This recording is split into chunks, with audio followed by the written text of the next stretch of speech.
All right, we're going to grab a couple of phone calls here real quick. Matt in Colorado. Aloha, Matt. Welcome to the show. What's on your mind?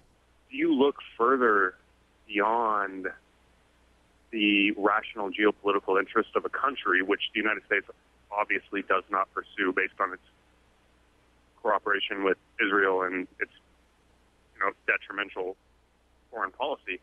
My question to you is, do you look at a higher global agenda, and I'll just go ahead and say the Illuminati, because there has to be a motivation for these people who are rational actors that describes, and one can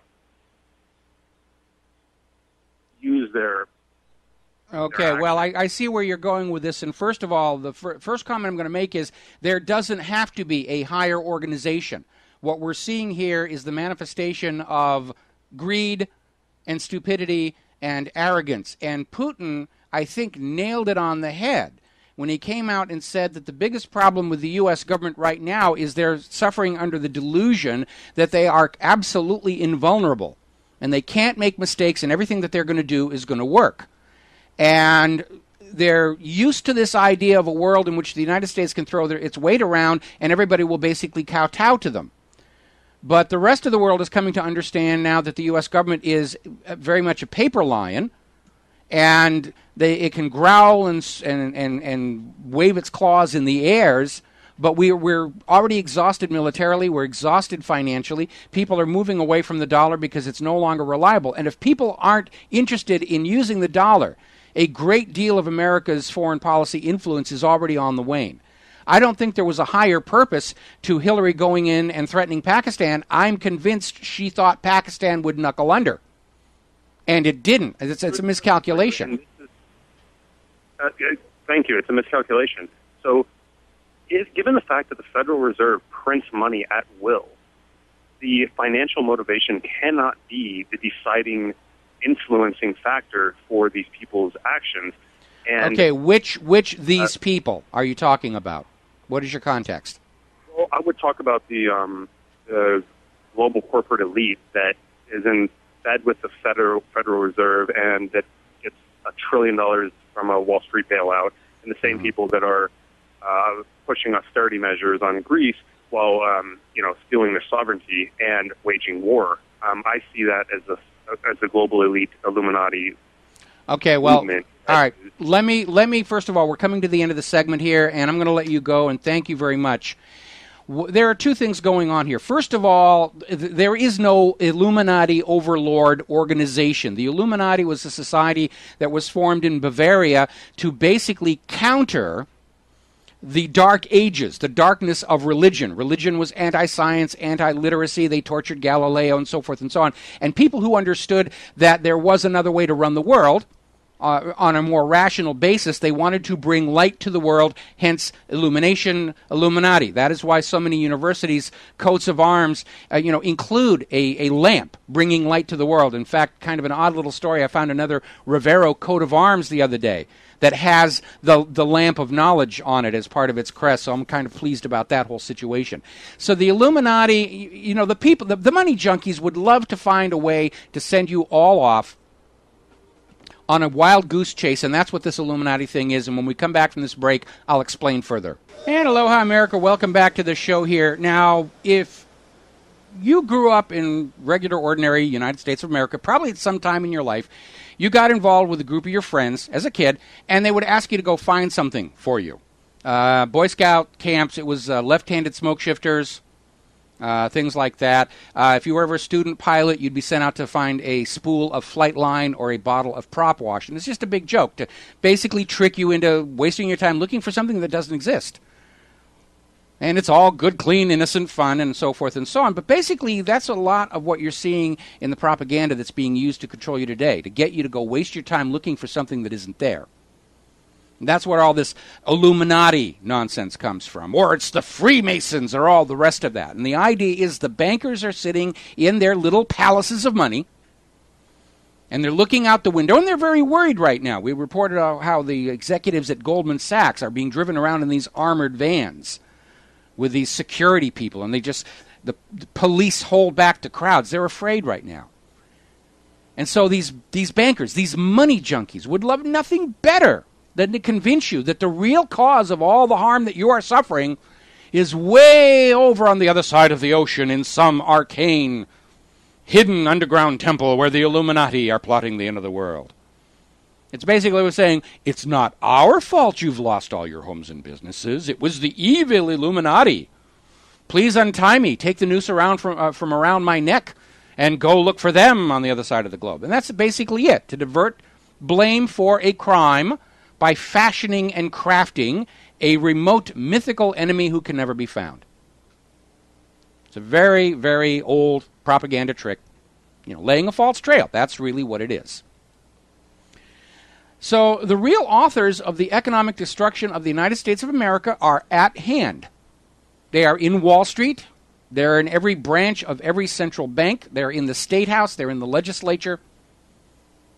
They're right in front of your eyes. And they're hoping you will not see them. Because their minions are out there saying, oh yeah, it's the Masons, it's the Illuminati, it's the hidden, invisible, imaginary people we've made up to blame everything on. It's Emmanuel Goldstein. It's Osama bin Laden. It's the evil Muslims.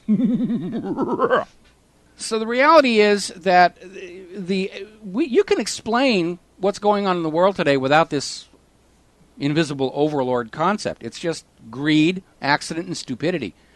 The reality is these aren't bright people. They're just people who are willing to behave in ways you are not. You are truthful, they'll lie. You are honest, they will steal. You value the sanctity of life, they're willing to kill. That's all it is. That's the only difference. They believe that the willingness to lie, cheat, steal, and kill makes them superior human beings, but that's not true. It just makes them human beings who are willing to lie, cheat, steal, and kill. And that's the only real difference.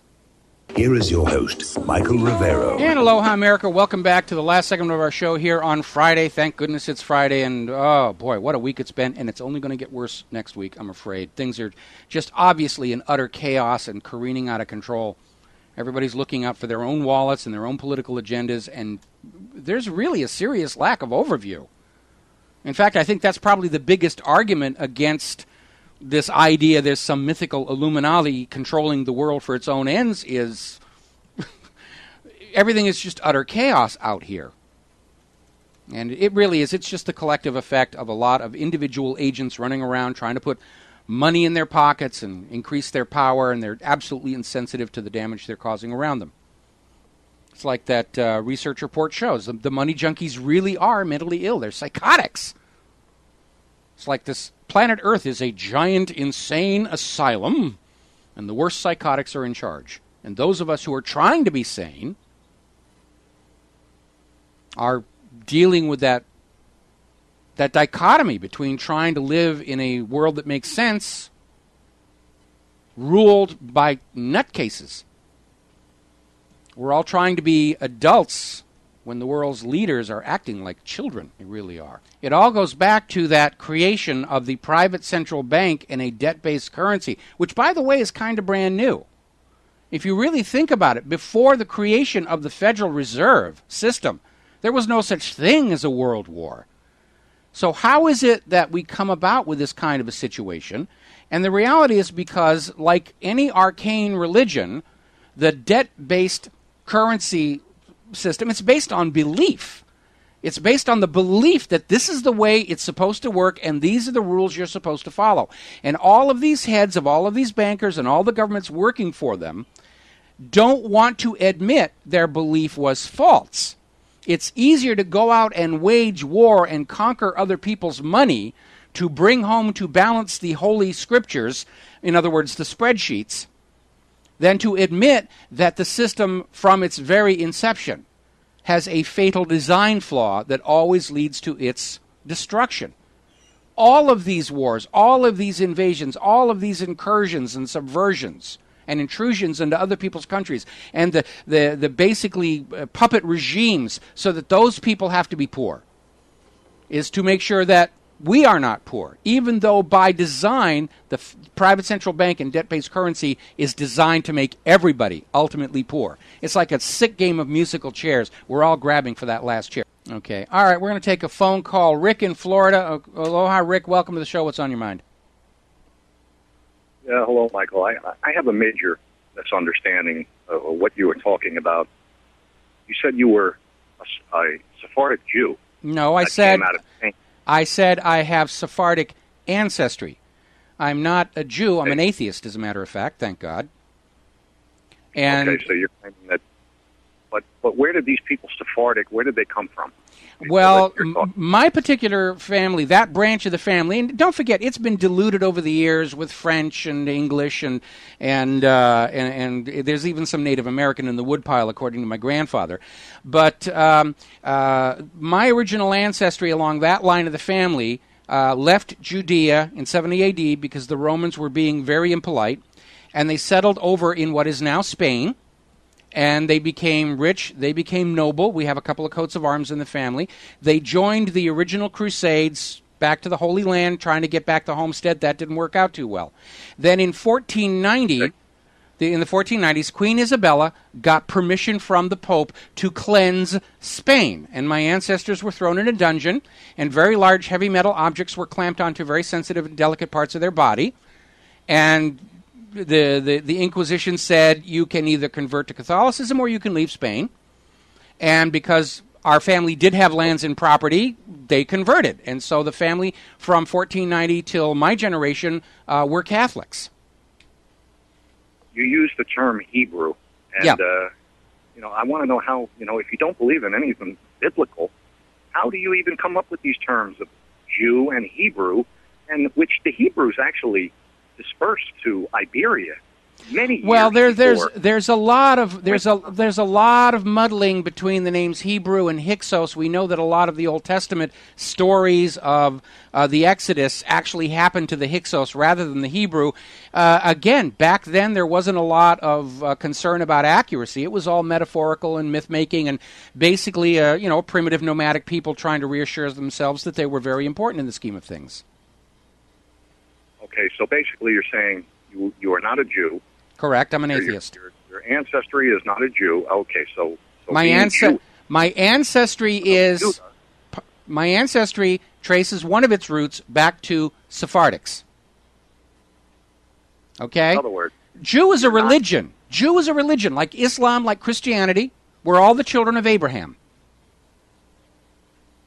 That the people of Judah are a specific people of Israel and of Judah himself. So, but most of the people calling themselves Jews today are descendants of converts. Again, look at the Ashkenazi, who are descended from the Central Asian Khazars who converted in about 800 AD. And then when Khazaria fell a century later, they moved northward into Russia and westward into Europe. So you are agreeing that you're not a racial lineage of an Israelite. Is that correct? I'm descended from Sephardic roots. I am not Jewish. I'm not sure what you're trying to get at here, but you seem to be counting angels on the head of a pin here. No, you see, because I'm pretty clear about where I come from. But well, you may believe you know. You may believe you. Hang on. You may believe that you know where you come from. But the reality is that when you are being raised by priests and mullahs and rabbis, what you are being told your history is very often not accurate at all. It is simply the history that makes you useful to the priests and the mullahs and the rabbis. Ashkenazi Jews, by and large, are absolutely convinced they're the genetic descendants of the biblical Hebrews, but modern genetic testing shows they are not. They're descended from the Khazars. Religion should never be confused with reality and history and science. They aren't. They absolutely are not. Religion is just an earlier model of how to trick people into doing as they're told, ruled by divine right. Then we had the Age of Enlightenment, the Age of Reason, and a new mode for controlling people came along, chattel ownership of the body. And when that one died out, now they've got ruled by compound interest. But religious teachings are not fact-based, they're not scientific, and they're not history. They're simply the metaphors and myths and legends that make you more useful to the ruling bodies. That's what it is. So that is why I can say my genetic ancestry along my father's father's line traces back to Sephardic roots. Other lineages go to French, to English. I'm your basic Heinz 57 variety. Religiously, My family along that line was Jewish up until the 1490s. Then they were Catholics. I'm an atheist. End of story.